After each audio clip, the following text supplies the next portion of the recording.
회사를 다녀본 사람이라면 한 번쯤 그 장면을 목격했을 것이다. 임원 회의실 입구에서 혹은 사장실 복도에서 혹은 회식 자리의 맨 앞줄에서 언제나 같은 자리에 같은 사람이 있다. 사장이 왼쪽을 보면 왼쪽에 있고 오른쪽을 보면 오른쪽에 있다. 45도 각도로 정확하게 숙인 고개, 두 손을 가지런히 모은 자세, 그리고 단 한 문장. 맞습니다, 대표님. 그 사람은 틀린 말을 한 번도 하지 않는다. 사장이 이번 분기 실적이 좋았지? 라고 물으면 정말 탁월한 성과입니다라고 답하고, 그 전략이 맞았어라고 하면 처음부터 그렇게 될 줄 알고 있었습니다라고 말한다. 혹여 사장이 잘못된 판단을 내려도 좋은 시도였습니다라며 부드럽게 감싼다. 그는 회사의 온도계다.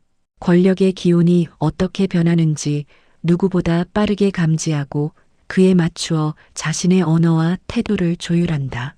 그런데 이상한 일이 벌어진다. 그 사람은 오래가지 못한다. 경영진이 바뀌는 순간, 혹은 사장이 실각하는 순간, 혹은 회사가 위기에 처하는 순간 가장 먼저 사라지는 사람이 바로 그였다. 그것도 아주 조용히, 마치 처음부터 없었던 것처럼. 주변 사람들은 처음에는 의아해한다. 그렇게 잘 붙어 있던 사람이 왜 가장 먼저 나가는가. 하지만 시간이 지나면 이해하게 된다. 그가 살아남지 못한 이유는 실력이 없어서가 아니었다. 줄을 잘못 서서가 아니었다. 그가 살아남지 못한 이유는 그 자신이 아무것도 없었기 때문이다. 자기 언어가 없었고, 자기 기준이 없었고, 자기 원칙이 없었다. 그는 권력의 거울이었을 뿐, 그 자체로는 아무것도 반사하지 못했다. 권력은 아부를 싫어하지 않는다. 심지어 즐기기도 한다. 하지만 결코 신뢰하지 않는다. 아부하는 사람은 유용하지만 위험하다. 오늘 나를 향해 90도로 고개를 숙이는 사람이 내일 다른 권력 앞에서도 똑같이 고개를 숙인다는 사실을 권력 자신이 가장 잘 알고 있다. 아부꾼은 충성스럽지 않다. 그들은 다만 더 강한 쪽으로 이동할 뿐이다. 정약용, 권력의 한복판에서 원칙을 지킨 사람. 조선 후기 정조 임금의 총애를 한 몸에 받던 한 신하가 있었다. 학문으로도 정책으로도 인품으로도 당대 최고라는 평가를 받은 인물. 정약용이다. 그는 왕의 곁에서 화성을 설계했고 제도를 개혁했으며 수많은 정책 문서를 작성했다. 정조가 살아있었다면 그는 아마 조선 역사에서 가장 강력한 개혁재상이 되었을지도 모른다. 그러나 정조가 세상을 떠나면서 모든 것이 달라졌다. 권력의 무게 중심이 이동했다. 새로운 세력이 조정을 장악했고 그들은 정약용과 그의 형제들을 정적으로 보았다. 천주교 신앙 문제가 빌미가 되었고 결국 그는 전라도 강진으로 유배를 떠나게 된다. 한양에서 멀고 먼 남쪽 끝 땅. 그곳에서 그는 무려 18년을 보냈다. 18년이라는 숫자를 다시 생각해보자. 한 사람의 청장년기가 통째로 사라지는 시간이다. 꿈을 펼칠 수 있었던 시간, 능력을 발휘할 수 있었던 시간, 가족과 함께할 수 있었던 시간이 모두 귀양지의 작은 방 안에 갇혔다. 그를 배신하고 등을 돌린 사람들은 한양에서 여전히 잘 먹고 잘 살았다. 그의 이름을 입에 올리는 것조차 위험했던 시절, 함께 웃었던 동료들은 그를 모르는 척했다. 그렇다면 그는 어떻게 했는가? 그는 책을 썼다. 유배지에서 그는 오히려 더 깊이 생각하고 더 정밀하게 기록했다.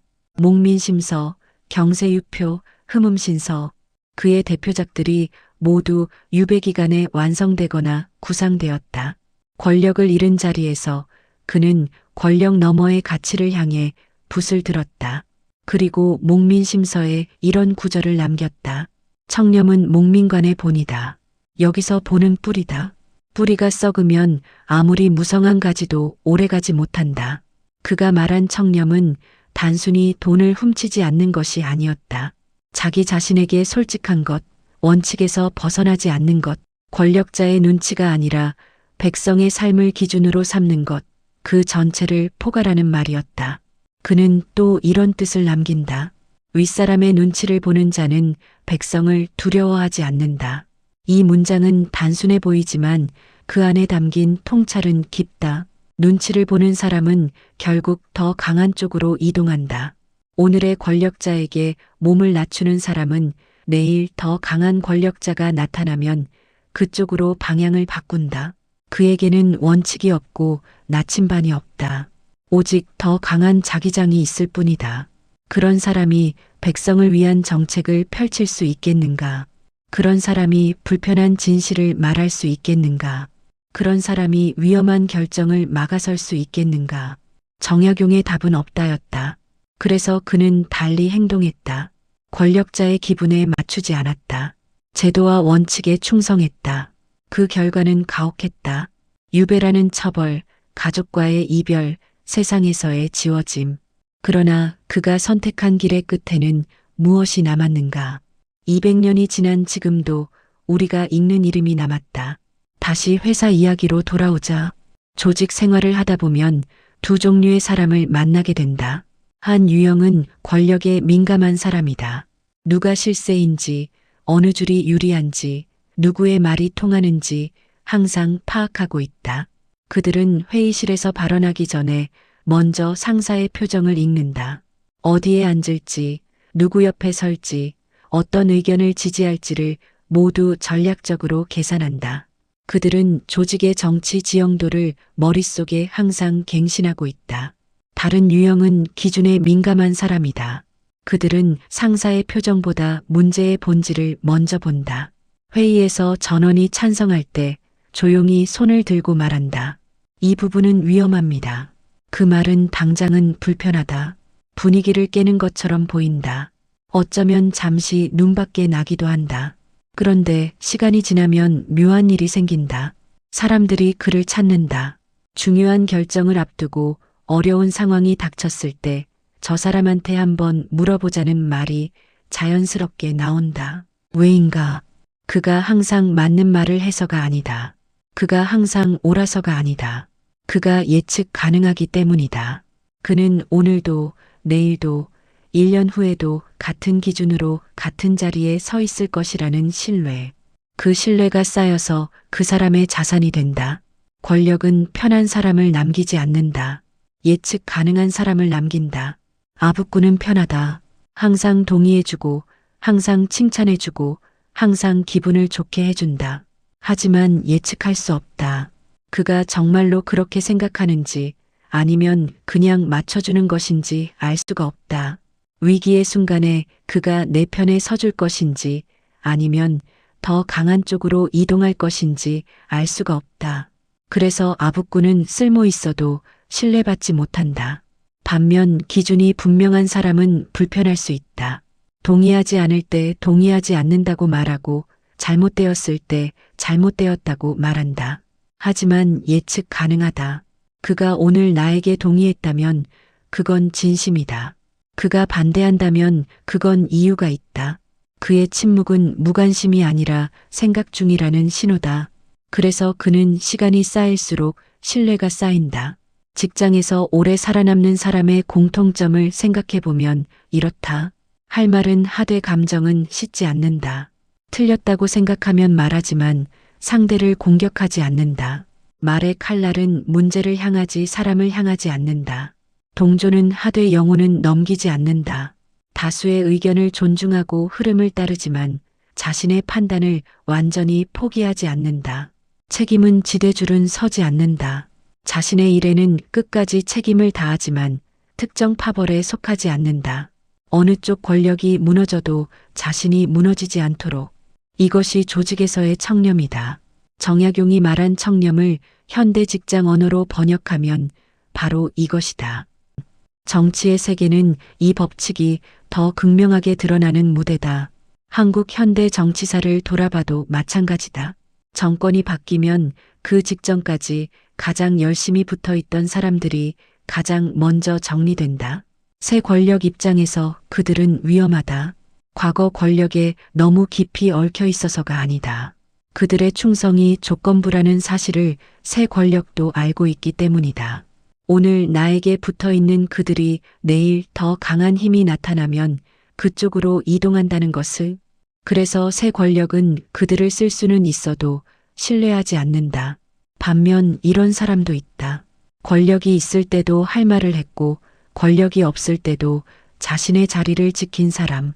여당일 때 여당의 논리를 무조건 따르지 않고 야당일 때 야당의 구호를 무조건 외치지 않은 사람. 그들은 정치판에서 오래 살아남는다. 때로는 비주류처럼 보이고 때로는 어느 편도 아닌 것처럼 보이지만 위기의 순간에 누군가를 중재하고 설득할 수 있는 사람으로 남는다. 권력은 바뀌어도 태도는 기록된다. 사람들은 기억한다. 저 사람이 권력이 있을 때 어떻게 행동했는지를, 힘이 있을 때 작은 사람들에게 어떻게 대했는지를, 반대 의견을 어떻게 들었는지를, 실수했을 때 어떻게 했는지를. 정치인의 이력서는 말이 아니라 행동으로 쓰여진다. 그리고 그 이력서는 언젠가 반드시 읽힌다. 정약용이 권력의 중심에서 줄서기를 거부한 이유는 단순한 이상주의가 아니었다. 그는 권력의 본질을 꿰뚫어 보고 있었다. 권력의 줄을 서면 권력이 무너질 때 함께 무너진다. 하지만 원칙에 선다면 권력이 바뀌어도 남는다. 원칙은 어느 권력 아래서도 필요하기 때문이다. 정약용은 유배를 갔다. 18년. 권력의 중심에서 하루아침에 변방으로 밀려났다. 그때 그에게 남은 건 사람이 아니라 기록이었다.